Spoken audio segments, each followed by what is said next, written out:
Just a little PSA for the biggest pieces of shit on YouTube. First, Chantal. You might want to stop while you're ahead. I just want a bees all weekend. Just want a bees. Chantal, your karma's coming. I promise you that. Your karma's coming. I thought about a story to tell you guys. I haven't told you about Big G yet. Disclaimer, I'm going to hell for the way I allowed this guy to be treated. I don't even know his name. He told us his name was Big G. That's his nickname. He's a minister now. I think I turned him off of women. He's like 6 foot something. Big guy. He kind of looked like Ricardo Lopez, but with a shaved head. The guy who stalked Bjork and then shot himself on camera. So she says, what a disgusting, hateful, slobby piece of shite. You won't be missed. You can see the video on YouTube, actually. I think his name was Ricardo Lopez. It's graphic, though, so I'm warning you. So Big G, I don't know if he had a disability, but he lived with his cousin. We'll call him Little Timmy. And Little Timmy had a disability. I think I was 17. Big G and his cousin lived in a duplex beside my best friend. So I was walking uphill on the street to go see my best friend. And on the way there, Big G and Little Timmy were outside hanging out. They had, like, music on the porch. They were drinking. Did you guys ever drink Dave's Island Stingers? Those were so gross, but they were cheap. It's like a beer drink, but cheap one. They were drinking those, and I walked by, and Big G came right over to me. He kind of talked like Napoleon Dynamite, but like gangster Napoleon. Like Napoleon, I mean, Big G thought he was gangster, but he really wasn't. He was like, hey woman, I just want to let you know that I think you're very beautiful. And I was like, oh, no way in hell. But, you know, that was my first impression. It's like, oh, thanks. But a part of me thought of him as like an eccentric curiosity. You know what I mean? It's like, if you're not busy, come by later and have a drink. This guy was such a gentleman. He was so nice. I feel so bad for being such a... This guy was such a gentleman. He was so nice. I feel so bad for being such a... I wasn't mean to his face or anything, but you'll see. I wasn't mean to his face or anything, but you'll see.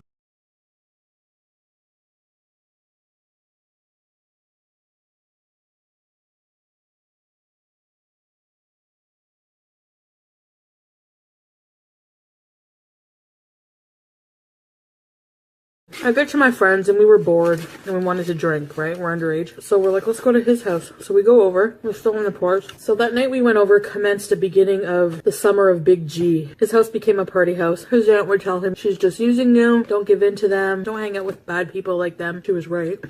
She was right. Just looking out for her nephew. Just looking out for her nephew. Now, my part in this was I led him on. I was nice to him. I made him think that we might have something. She was right. I used to ask him to get me weed. In return for him buying me some weed, I would go in the bedroom alone with him for a couple minutes to talk. That's it, I swear. To talk. That's it, I swear. Oh, and just a little bit of tea that I've been hanging on to for a while.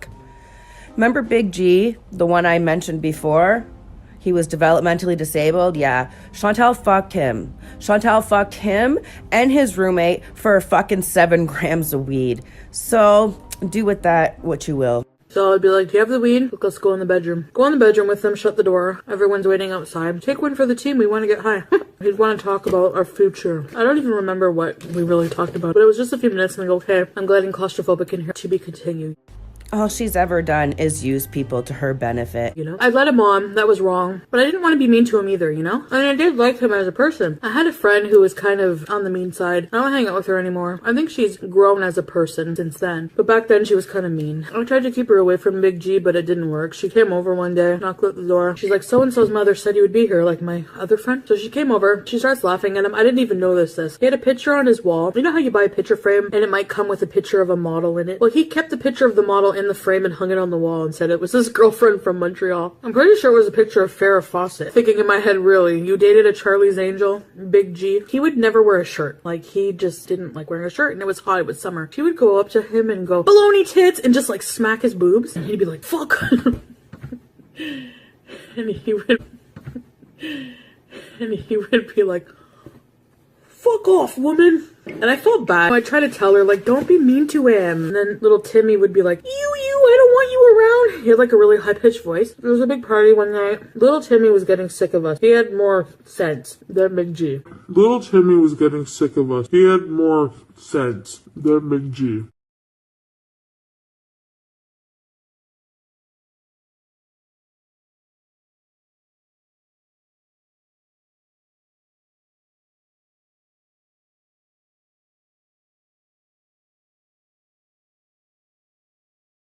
Little Timmy was getting sick of us. He had more sense than Big G. Name them off one by one.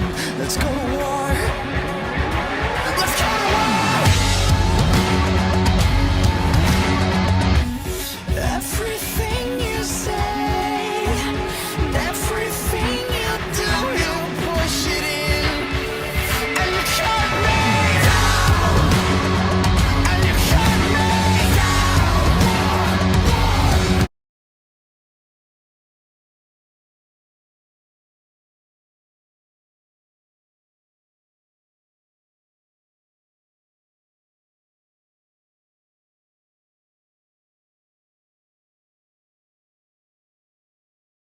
Little Timmy was getting sick of us. He had more sense than Big G. Big G was holding on to the hope that I would be with him. And he hated the guy I was with at the time because he was such an asshole. And I would open up to Big G and tell him how I felt about him, you know?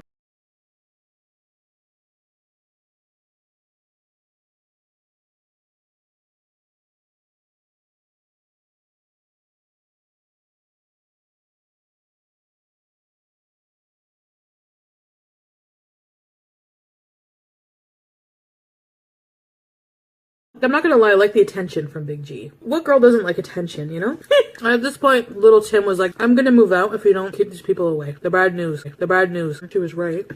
Well, things reached a climax. One night big party. He had 2 bottles of Sambuca. The guy I was seeing at the time came over too, and we were all drinking. I think we did it in Big G's bathroom. He wasn't too happy about that. He wasn't too happy about that.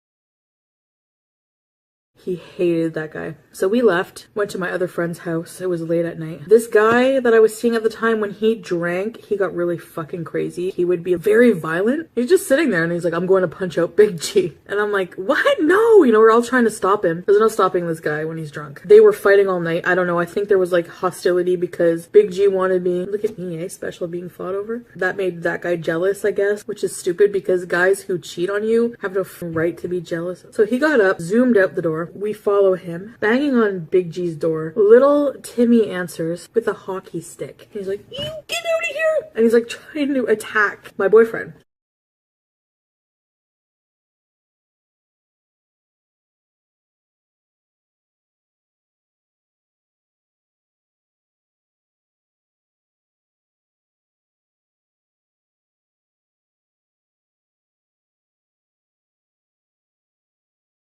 Takes little Tim like by the neck and just shoves him aside, goes after Big G. Big G was oblivious. He's just like, what's up, man? Punches him in the face. My friend's boyfriend was able to split them up. I was like, you're stupid. You're gonna go to jail. What are you doing? Like, why would you do that? I don't like the way this creep was looking at you all night.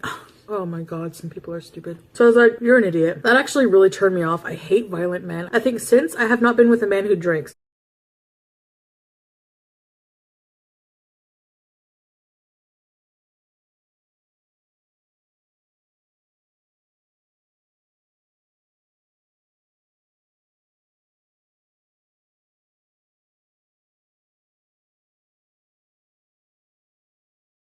I've been in relationships for the past 13 years and none of them have had any alcohol, and I think it's for that reason. This scarred me for life. So the following night, what I'm about to tell you, none of my friends know. I've never told anybody. So you're the first to know. You thousands of people have no idea who you are. And if my friends watch this, which I'm sure someday they will, they're gonna find out. But you know what? I don't care. I mean, whatever. A lot of my friends have been with a lot worse. So the next night I went over to Big G's by myself. I wanted to apologize and to talk to him.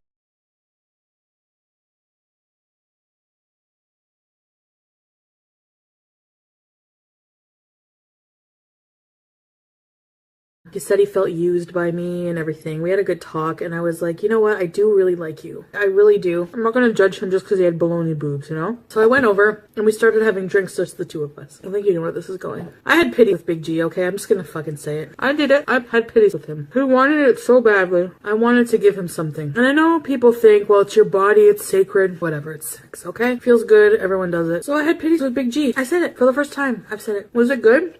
No, but I did my thing and hoped for the best. After it was done, that was it. I think that was the last time I saw Big G. He and his cousin moved out. I think I ruined their life. I really hate my ex-loser guy for being such an asshole. He's not living a good life, which he deserves. I saw him on the street all drunk. I thought it was a homeless guy on the street, and it was him, my ex, and he's like, hey, Chantal, you look so good. You look like Mary J. Blige. Do you guys know what Mary J. Blige looks like?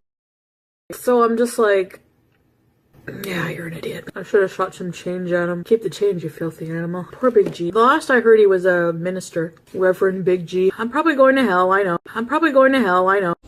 Oh, and just a little bit of tea that I've been hanging on to for a while. Remember Big G, the one I mentioned before? he was developmentally disabled. Yeah, Chantal fucked him. Chantal fucked him and his roommate for fucking 7 grams of weed. So do with that what you will. All she's ever done is use people to her benefit. And I'm so pissed that I'm only seeing it now because I stuck up for that fat cow so many fucking times. Had to put the rest away. And I'm gonna warn you, Sammy is beezing, like he's possessed. Right now, he is, sweater, he's possessed. I just want to beeze all weekend. Just want to beeze.